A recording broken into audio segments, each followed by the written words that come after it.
Hello everyone, मैं संजय शर्मा एक बार फिर से अपनी क्लास में आप सबका स्वागत करता हूं। जो पुराने बच्चे हैं वो सब मेरे बारे में जानते हैं कि मैं स्टेशन मास्टर के पद पर कार्यरत हूँ ईस्टर्न रेलवे में।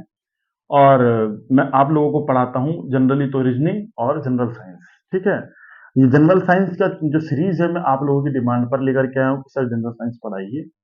तो आप लोग प्लीज ज्यादा से ज्यादा प्यार दिखाएं, लाइक सब्सक्राइब शेयर कर सकते हैं करना चाहें तो। आज तक मैंने कभी कहा नहीं है, 100 के आसपास वीडियो अपने आ चुके हैं, लेकिन ठीक है आज बोल रहे हैं क्योंकि आज आप लोगों का रिस्पॉन्स ठीक नहीं मिल रहा है।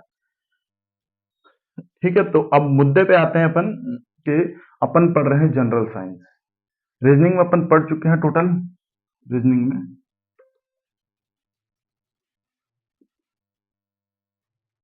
15 चैप्टर पढ़ चुके हैं।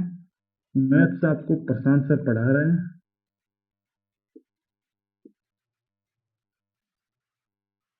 ठीक है, और जनरल साइंस अपन ने भी स्टार्ट किया। ठीक है, अपन ने जो रीजनिंग पढ़ी है वो ऑलमोस्ट खत्म हो चुकी है, 2-3 चैप्टर बचे हैं जो अपन कभी भी कर देंगे, चिंता मत कीजिए। जो बच्चे नए हैं जाकर के प्ले लिस्ट में देखें, 15 की 15 क्लास लें। क्लास लेने का रूल है आपको कॉपी पेन लेकर के बैठना होगा, जो मैं बोलूँ वो लिखना होगा। मैं हर चीज बोर्ड पे लिखता नहीं हूँ। ठीक है, मैं हर चीज बोर्ड पर लिखता नहीं हूँ, कॉपी पेन लेके आपको नोटबुक और पेन लेकर बैठना होगा। ठीक है, अपने खुद के नोट्स बनाने होंगे, समझ समझ के चीजों को, और कम से कम 2 से 3 बार रिवीजन करना होगा, तभी आपकी चीजें होंगी। और पीडीएफ आपको टेलीग्राम ग्रुप में मिलेगी, टेलीग्राम ग्रुप में जुड़ जाइएगा। ठीक है, अब ज्यादा टाइम वेस्ट ना करते हुए अपन शुरू करते हैं जनरल साइंस का चैप्टर। अगला पहला चैप्टर हम पढ़ चुके हैं यूनिट एंड मेजरमेंट। अब हम इसमें चैप्टर नंबर 2 स्टार्ट करेंगे। Chapter 2 motion. ओके, ठीक है। ठीक है, तो आप सब कॉपी पेन मेरे हिसाब से लेके बैठे होंगे। जो पुराने बच्चे हैं, नए बच्चे हैं, उनको मौका दे रहा हूँ, ले लीजिए। हाँ, तो जो पहली क्लास ली थी मैंने साइंस की, उसमें मैंने आप सबको बताया था अच्छे से कि जो भी हम मोशन, एक्सेलरेशन, वेलोसिटी सब कहाँ पढ़ते हैं, मैकेनिक्स में। और ये मैंने कब बताया था आपको पहली क्लास में कि साइंस की जब खोज हुई थी, जब फिजिक्स की जो खोज हुई थी, तो क्या होता है पूरी फिजिक्स को एक साथ पढ़ना पॉसिबल नहीं था। तो उसको डिफरेंट डिफरेंट ब्रांचेस में बांटा गया, जिसमें से एक ब्रांच है मैकेनिक्स, जिसमें मोशन, एक्सेलरेशन, स्पीड सभी चीजों को पढ़ा जाता है। ठीक है, तो पूछा जाए आपसे कि मोशन जो है, गति जो है, उसकी चर्चा फिजिक्स की किस ब्रांच में, किस शाखा में की गई है, तो मैकेनिक्स, हिंदी में बोलते हैं इसको यांत्रिकी। ठीक है, लिख लीजिए। अब आप मोशन, गति, इसकी डेफिनेशन लिखिए कॉपी पेन उठा करके। यदि कोई वस्तु अपनी स्थिति में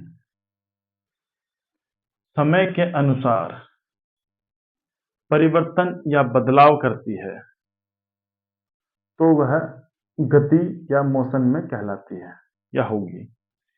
या फिर आप इसको ऐसे कह सकते हैं, किसी भी वस्तु की स्थिति में, किसी भी, लिखिए आराम से, किसी भी वस्तु की स्थिति में समय के सापेक्ष होने वाला परिवर्तन गति कहलाता है।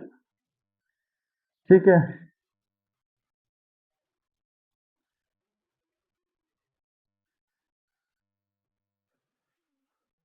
आई होप आप सभी ने लिख लिया होगा।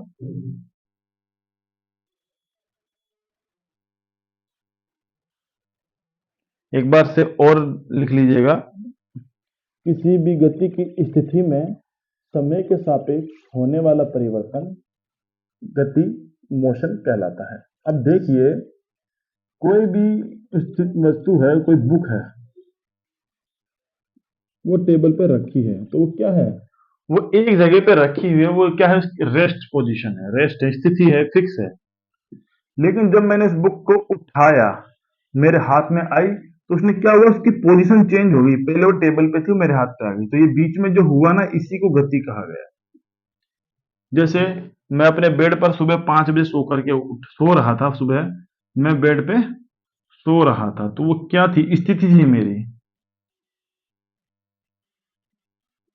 लेकिन जब मैं उठ मुझे नींद खुली, बिस्तर से उठा, टॉयलेट करने गया, तो बीच में जो हुआ वो क्या था, वो गति था। टॉयलेट तक गया, बेड से टॉयलेट तक जो गया वो क्या थी मेरी, वो मेरी गति थी। तो मतलब स्थिति में जो परिवर्तन हुआ उसी को गति या मोशन कहा गया। ठीक है, आई होप आपको समझ में आ रहा होगा, इसमें कुछ खास समझने का है नहीं। अब आप देखिए, समझने की चीजें अब शुरू होंगी। Classification of motion. ठीक है, बेस्ड ऑन डायमेंशन।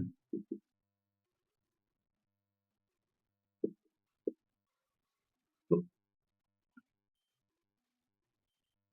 मतलब मोशन को, गति को मुख्यतः 3 भागों में बांटा गया। किसके आधार पर, डायमेंशन के आधार पर। डायमेंशन को हिंदी में क्या बोलते हैं, दिमा। मैंने आपको पढ़ाया है चैप्टर नंबर 1 में, एम एल टी की घातों के रूप में। M1L2T-2 ये किसकी होती है, वर्क की। ये तो वर्क की डायमेंशन है। ठीक है, तो डायमेंशन के बेस पे क्लासिफिकेशन किसके मोशन का किया गया, कितने पार्ट में, 3 पार्ट में। एक होता है 1 डायमेंशनल,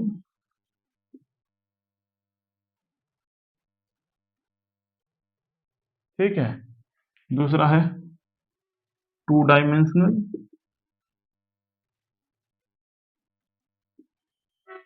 और तीसरा है अपना 3 डायमेंशनल।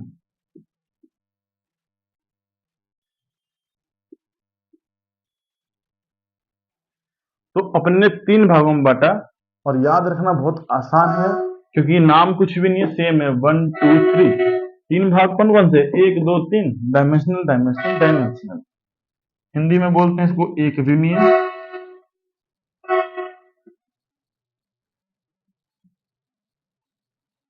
इसको बोलते हैं द्विविमीय,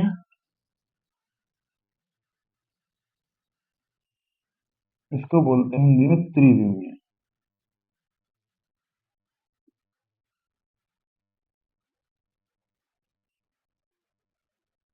ठीक है, तो अभी तक हमने क्या पढ़ा, मोशन। मोशन मतलब किसी भी वस्तु की स्थिति में समय के सापेक्ष होने वाला परिवर्तन मोशन या गति कहलाता है।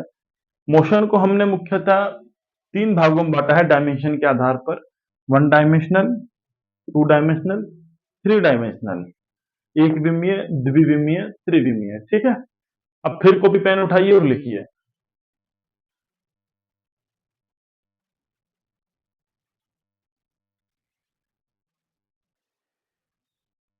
किसी भी वस्तु का, किसी भी वस्तु का सीधी रेखा में एक अक्ष पर चलना एक ही विमीय गति कहलाता है। किसी भी वस्तु का एक ही दिशा में सीधी रेखा में एक अक्ष पर चलना एक विमीय गति कहलाता है। इसका एग्जाम्पल लेते हैं अपन। इसका क्या एग्जाम्पल होगा, कोई बस, ये मान लीजिए बस है, वो सड़क पर सीधी चल रही है। क्या बोला इसने, सीधी चल रही है, तो अब हमने क्या बोला था, सीधी रेखा में एक अक्ष पर चलना एक विमीय। जहां पे सीधी लिखा हुआ आ गया वो क्या होगा, 1 डायमेंशनल। तो मतलब एग्जाम्पल के तौर पे आप समझ सकते हैं, जब भी कुछ भी लिखा हुआ हो, बस हो, ट्रक हो, जहाज हो, टीवी, फ्रिज, कूलर, किसी की भी गति हो रही हो, लेकिन जिस भी एग्जाम्पल में सीधी, सीधा मतलब स्ट्रेट, इस वर्ड का इस्तेमाल होता है, पूरा आपको पूरा सेंटेंस नहीं पढ़ना है, सिर्फ ये देखना है उसमें कहीं स्ट्रेट लिखा है क्या। कोई भी एग्जांपल अगर उसमें स्ट्रेट लिखा है इसका मतलब क्या है, वो वन डायमेंशनल मोशन का एग्जांपल है। समझ गए? देखिए इसमें एक चीज तो ये हो गई, दूसरी चीज जो कि ग्रेविटी पे डिपेंड करता है।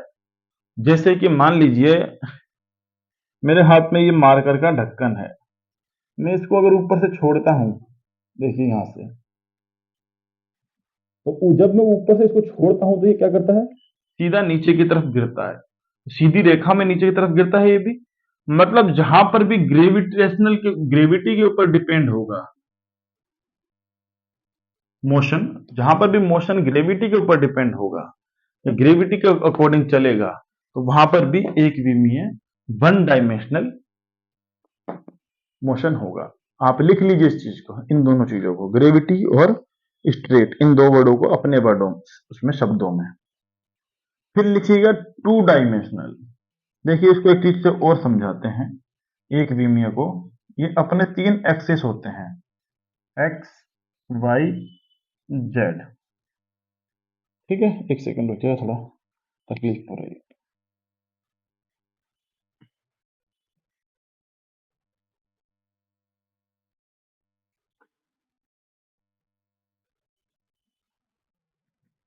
हाँ, देखिए अपना क्या था, तीन एक्सिस होते हैं, x Y Z.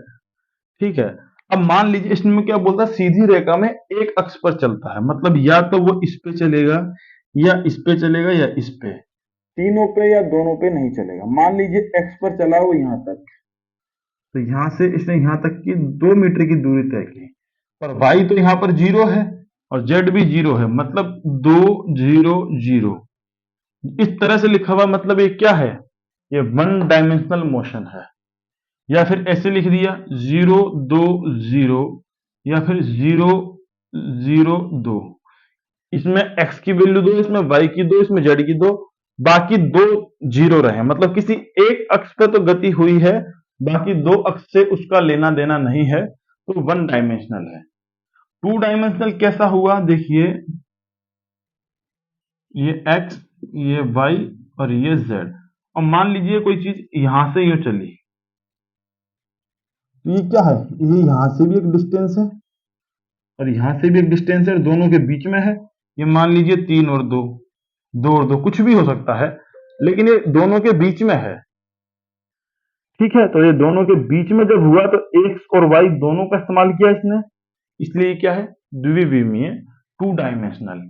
Two dimensional की डेफिनेशन क्या होती है, किसी भी वस्तु का, किसी भी वस्तु का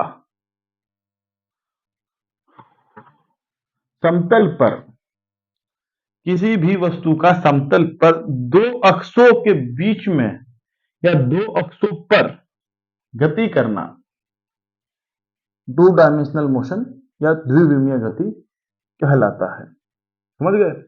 तो अब इसमें क्या होगा, जैसे कहते हैं कि फर्श पर चींटी चलना, फर्श पर चींटियां चल रही हैं, तो उसमें क्या है, उसमें कहीं भी स्ट्रेट वर्ड का इस्तेमाल नहीं है, उसमें ग्रेविटी का भी इस्तेमाल नहीं है। इसका मतलब क्या हो गया, वो टू डायमेंशनल। अब आप कहोगे सर थ्री क्यों नहीं, थ्री डायमेंशनल में वो सब आते हैं जो अंतरिक्ष में चलते हैं, जैसे प्लेन हुआ, पक्षियों का उड़ना हुआ, मतलब धरती पे चलने वाले लोग थ्री डायमेंशनल में नहीं आते। अगर हम सड़क पर चल रहे हैं तो हम किस में, हमको कहा गया कि मैं सड़क पर चलता हूं, तो उसमें क्या बोला, मैं सड़क पर चलता हूं, तो क्या हुआ, मैं हूं टू डायमेंशनल मोशन में।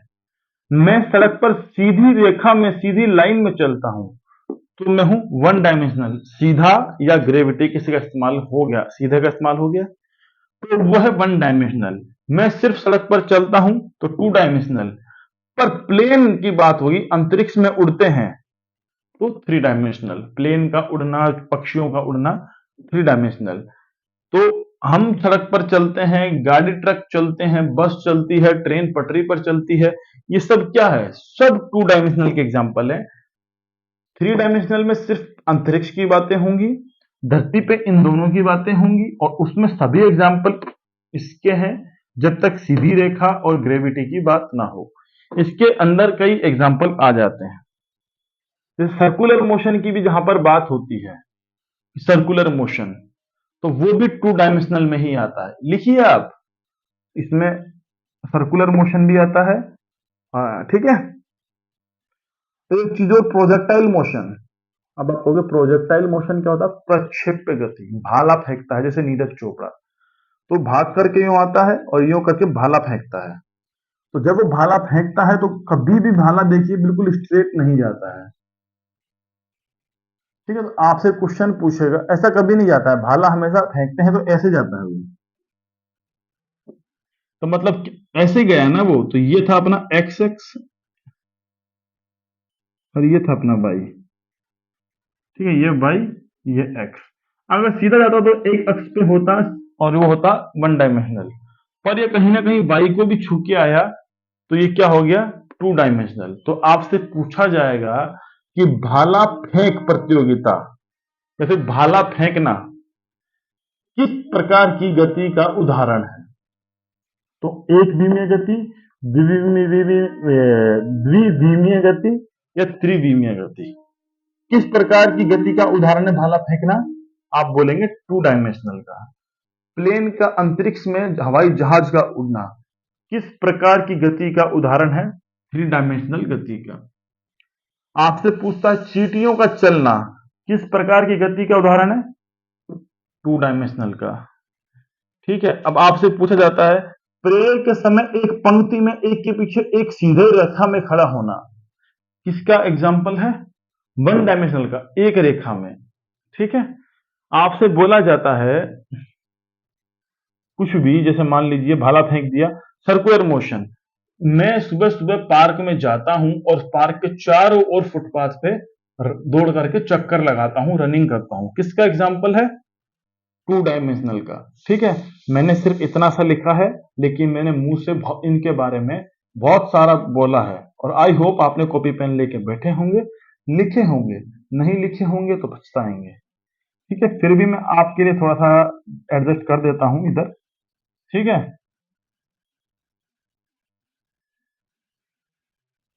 स्ट्रेट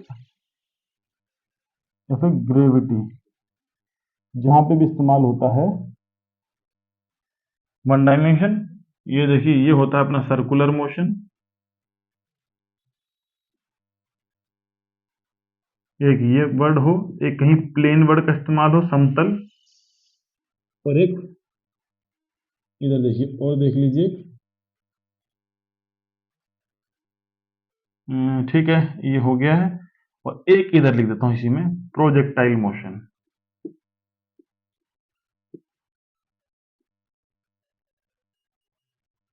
हिंदी में बोलते हैं प्रक्षेप्य गति। प्रक्षेप्य गति, ऐसे प्रक्षेप्य गति। ठीक है, और इसका क्या लिखते हैं? थ्री डायमेंशनल, सभी अंतरिक्ष रिलेटेड। ठीक है, उतार लीजिएगा, स्क्रीनशॉट ले लीजिएगा, और ऐसे मत उतारिएगा जैसे मैंने किया है। पहले मैंने लिखा, इनको बनाया, फिर इनका अलग से पॉइंट बना के फिर उसमें इनको लिखिएगा। ठीक है, आई होप आप समझ गए होंगे कि गति कितने प्रकार की होती है। तीन प्रकार की। बस ठीक है, आगे बढ़ते हैं।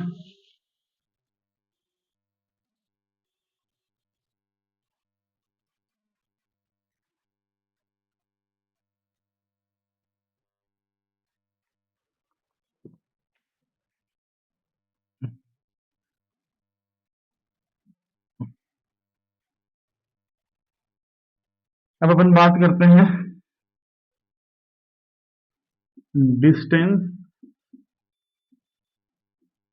And displacement.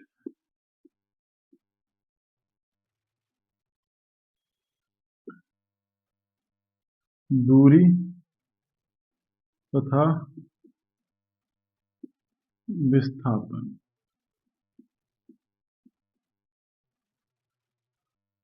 ठीक है, ये मैंने आपको पहली क्लास में भी समझाया था, जो पिछली क्लास ली थी, कि इन दोनों में क्या डिफरेंस है। फिर भी मैं एक बार आपको दोबारा बता देता हूं। ये लिखिए डिस्टेंस और ये लिखिए अपना डिस्प्लेसमेंट।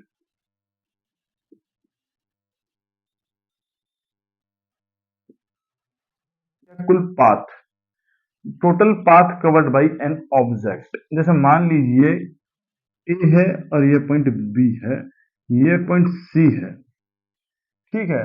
तो ए से बी तक गया कोई, फिर बी से सी तक, तो डिस्टेंस क्या होगी? ये मान लीजिए 20 था किलोमीटर और ये 10 किलोमीटर, और आपसे कोई डिस्टेंस पूछता है, तो डिस्टेंस क्या होगी? 20 पहले गया और फिर 10, 30 होगी। लेकिन डिस्प्लेसमेंट क्या होता है? Shortest path covered by an object. मतलब ये तो पूरा क्या होगा? डिस्टेंस। और ये जो होता है शॉर्टेस्ट, ये होता है डिस्प्लेसमेंट। समझ गए? दूसरा देखिए, इट कांट बी जीरो। ये कभी जीरो नहीं हो सकती, लेकिन डिस्प्लेसमेंट जीरो हो सकता है। कैसे? मान लीजिए ए पॉइंट था कोई और ये पॉइंट बी था, दोनों के बीच की डिस्टेंस थी 20, ठीक है। तो मैं पहले ए से बी पर गया और मैं बी से वापस ए पर आया, तो टोटल डिस्टेंस कितनी हो गई? 20 गया और 20 वापस आया, टोटल डिस्टेंस तो होगी 40। लेकिन डिस्प्लेसमेंट क्या होता है? वापस ये shortest path covered by an object, ठीक है। तो ए से ए तक, ये लास्ट बिंदु ए था और स्टार्ट भी ए से किया था, तो शॉर्टेस्ट क्या है? वो तो वहीं का वहीं है। तो यहाँ पे डिस्प्लेसमेंट क्या होगा? जीरो। ये क्या है? एक अदिश राशि है, ये एक सदिश राशि है। मतलब डिस्टेंस के लिए कोई डायरेक्शन की नीड नहीं होती है। आपको बोला अपने को, कहा कितना दूर है तुम्हारा स्कूल? बोले 20 किलोमीटर। डिस्प्लेसमेंट में आपको डायरेक्शन बतानी होती है, ठीक है। ये उतार लीजिए, फिर इसके ऊपर क्वेश्चंस करेंगे थोड़े से। उतारिए, ठीक है। अब क्वेश्चन देखिए।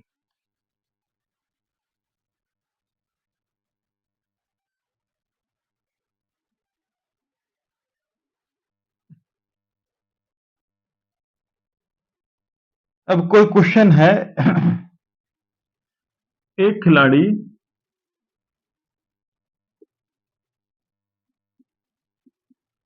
किसी सर्कुलर ग्राउंड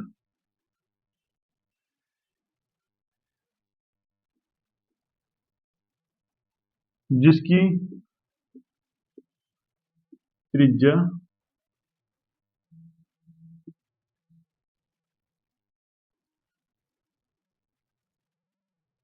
इंग्लिश में बोलते हैं इसको रेडियस, ठीक है, 21 मीटर है, में 3 चक्कर लगाता है, राउंड लगाता है,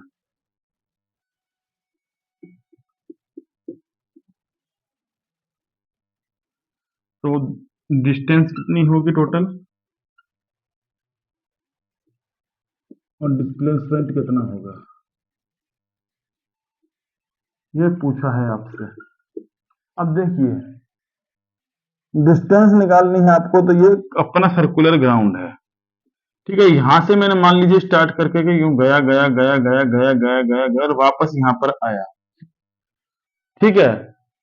तो क्या किया? ये पूरा क्या है? परिधि है। और परिधि क्या होती है सर्कुलर ग्राउंड की? सर्कल की परिधि 2 पाई आर, यही होती है। तो 2 गुणा 22/7 गुणा आर क्या है अपना? 21, 7 या 21, 3 दूनी 6 गुणा 22,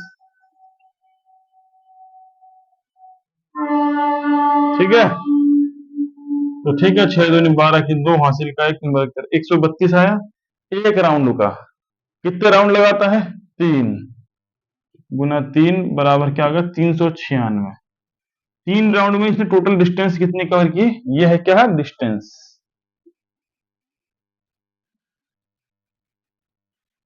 अब अपन बोलते हैं डिस्प्लेसमेंट। देखिए, यहां से शुरू किया पहला राउंड और यहीं खत्म किया, मतलब जहां से शुरू किया वहीं पे खत्म किया, तो क्या होता है? Displacement zero. फिर दूसरा राउंड फिर वही किया, फिर वही, तो क्या होगा डिस्प्लेसमेंट अपना इसमें?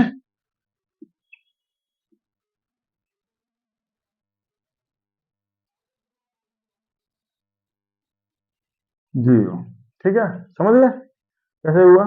ठीक है, अब आगे देखिए, देखिए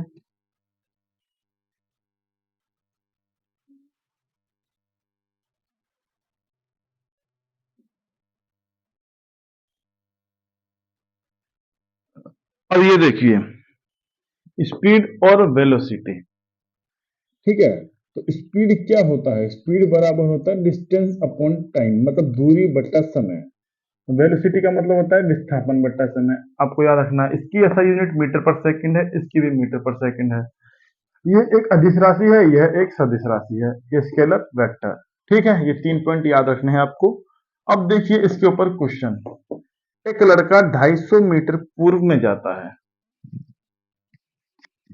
ठीक है, और उसके बाद में 200 मीटर पश्चिम में जाता है, और टाइम दिया हुआ है अपने को 20 सेकंड। और अपने को पूछा क्या है इससे? डिस्टेंस बताइए, डिस्प्लेसमेंट बताइए, स्पीड बताइए और वेलोसिटी बताइए, जो अभी तक अपन पढ़ चुके हैं। तो देखिए, जब भी आप 250 मीटर पूर्व में, ये लड़का था, पूर्व किधर हुआ? इधर। अपन बनाते हैं ना ऐसे, ये पूर्व, ये पश्चिम, ये उत्तर, ये दक्षिण। तो 250 मीटर ये पूर्व में गया, लेकिन क्या क्या हुई? 200 मीटर पश्चिम में। पश्चिम किधर? इधर, मतलब ये 200 मीटर वापस इधर आ गया। ठीक है, तो ये क्या है अपना? ये है 200 और ये है 50 और टोटल है 250।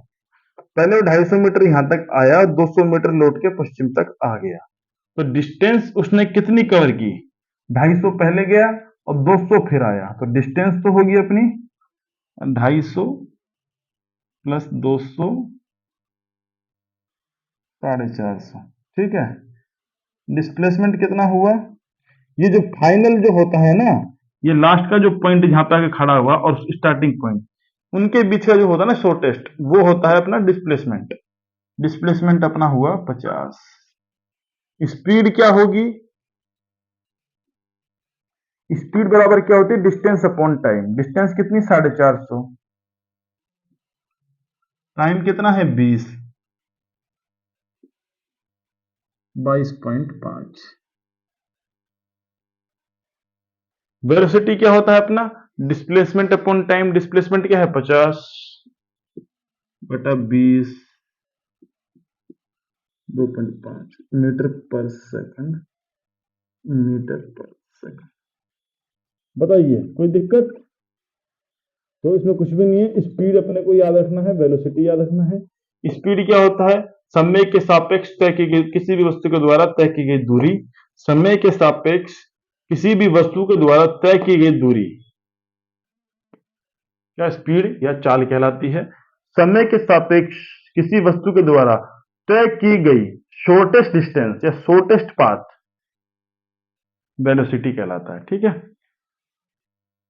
तो इसको इस तरीके से भी बोल सकते हैं। और दूसरा देखिए इस तरीके से, विस्थापन में परिवर्तन की दर वेग कहलाती है, दूरी में परिवर्तन की दर चाल कहलाती है, और वेग जो है इसमें परिवर्तन की दर त्वरण कहलाता है। ठीक है, इसके ऊपर क्वेश्चन है, किसी को डाउट हो तो कमेंट सेक्शन में पूछ लीजिएगा। एग्जाम्पल दे दिए हैं साथ में कि 250 मीटर कैसे कैसे क्या क्या हुआ। ठीक है, समझ गए होंगे आई होप। ठीक है, अब पढ़ते हैं अपन एक्सेलरेशन, त्वरण।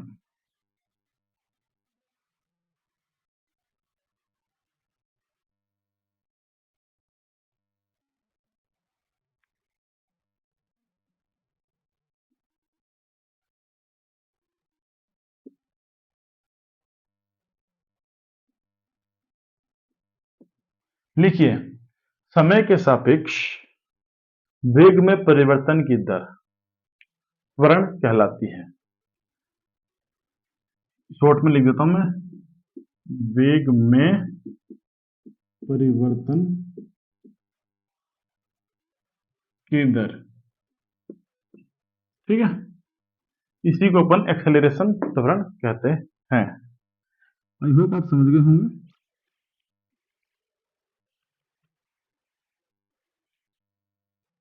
ठीक है, अब जो अपना एक्सेलरेशन होता है ये दो तरह का होता है, एक पॉजिटिव, एक होता है नेगेटिव। पॉजिटिव कब है? जब समय के सापेक्ष वेग बढ़ रहा हो, मतलब वेग निरंतर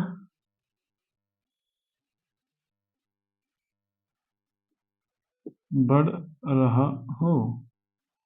इसमें क्या होता है, ये कब होता है, जब वेग निरंतर घट रहा हो। ठीक है, इतना ही ध्यान रखना है, उससे ज्यादा आपको ध्यान नहीं रखना है। ठीक है, अब जो एक्सेलरेशन जो होता है इसको अपन डिनोट करते हैं ए से, क्योंकि एक्सेलरेशन का पहला वर्ड लेकर के, तो ए बराबर होता है v माइनस का u बराबर t, ये इसका फॉर्मूला है। ठीक है, अब यहां पर v क्या है, ये होता है अपना फाइनल, ठीक है, फाइनल वेलोसिटी। u क्या है, इनिशियल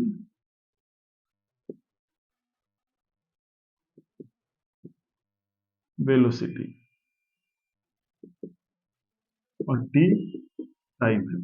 ठीक है, इनिशियल को हिंदी में बोलते हैं प्रारंभिक, मतलब ये प्रारंभिक वेग, ये अंतिम वेग।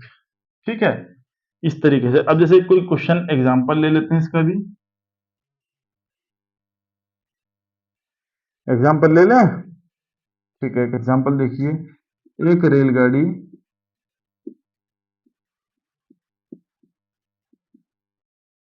ठीक है, एक रेलगाड़ी विराम से शुरू होकर 10 सेकंड में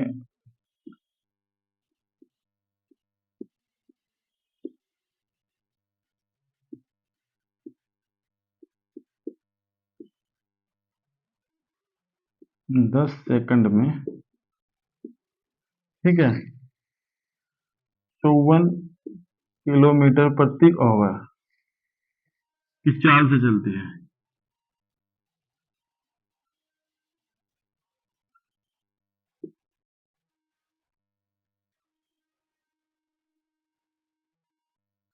ठीक है, तो अपने को एक्सेलरेशन इसमें निकालना है।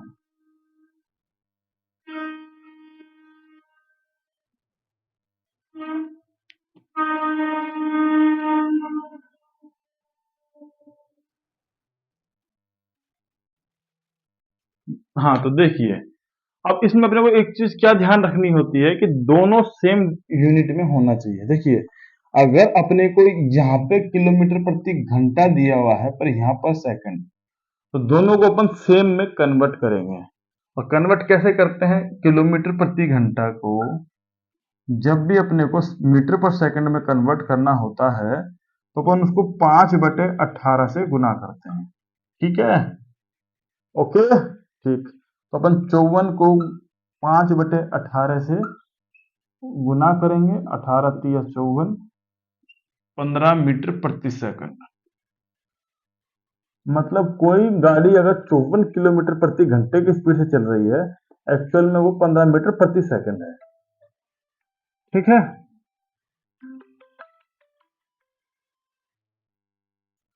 एक सेकंड, हेलो, आ, मैं आया था, कुछ हुआ ही नहीं। शाम में भी आया था, अभी थोड़ी देर पहले फोन भी किए थे, कोई था रूम पे, रामपुर हाट। क्या स्पेयर तो नहीं किया, मना कर दिया अभी, कहाँ किए, नहीं किए। और अभी अभी हम फोन करते हैं आपको 2 मिनट में। हाँ हाँ हाँ,